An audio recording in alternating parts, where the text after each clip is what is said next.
Hello， 大家好，我是小闪闪。小平平得肺炎，去吊了好几天针了，这几天都没有更新视频。仙仙也咳嗽，二姐也咳嗽。小平平跟仙仙在庙打了3天吊针都没好。小平平就是肺炎，老是喘。上次打了2天，好了很多了，再打2天就好了。现在是流感了，我的人的感冒咳嗽。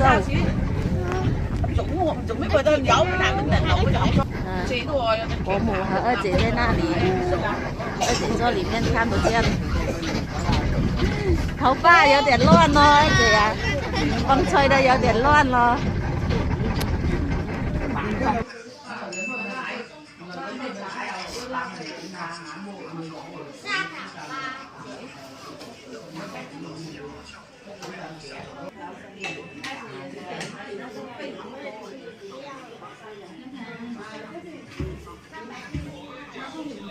今天都没那么冷。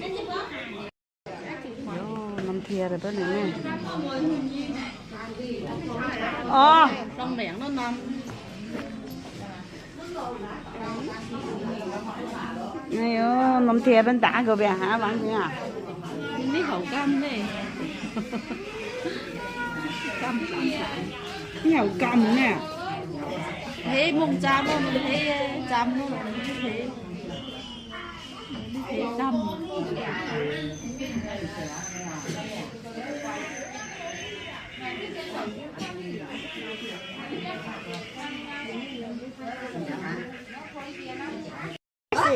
Ni们都不做啊，又让人家占了。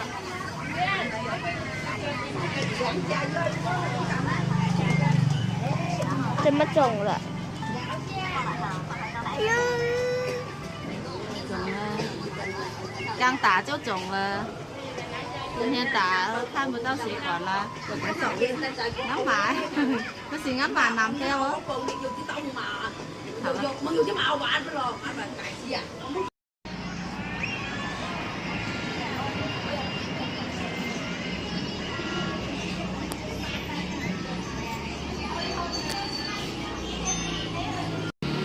Liên thì hậu tôi dẫn.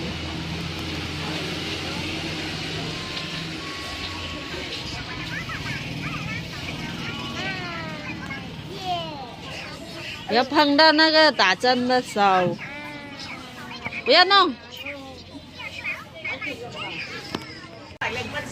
小平平啊，打了几天吊针了，每天我一个人带来，今天呢就伯母也来，2个姐姐也来吊针。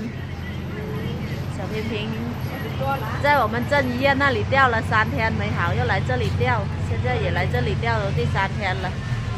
已经好了很多了，可能明天再吊1天就好了。一个人带小孩来吊针，每天什么事都做不了。来到县城这里吊，吊完又回去，衣服都洗不到。然后就每天早上煮点早餐，晚上煮个晚餐，就这样。二姐的头发帮她剪，她不要，夹又不夹，这样很漂亮哦。阿平，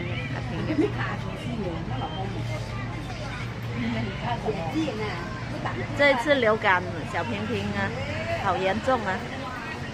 他那个得肺炎了，刚开始得的时候给他吃了3天药都没好，然后后面就严重了，老是喘啊，那肺有很多痰，每次都要打吊针才得肺炎，只要得过1次，每次感冒都很容易得肺炎的。刚才打完吊针都差不多3点钟了，出来又吃粉，吃完粉出来逛一下，4、5点了，4点多钟，等一下回到家都快6点了。现在坐班车准备回家。今天带小孩来打吊针，什么都没买，就吃点东西，又回去了，逛了一下，什么都没买。现在坐班车回家了，已经到半路了。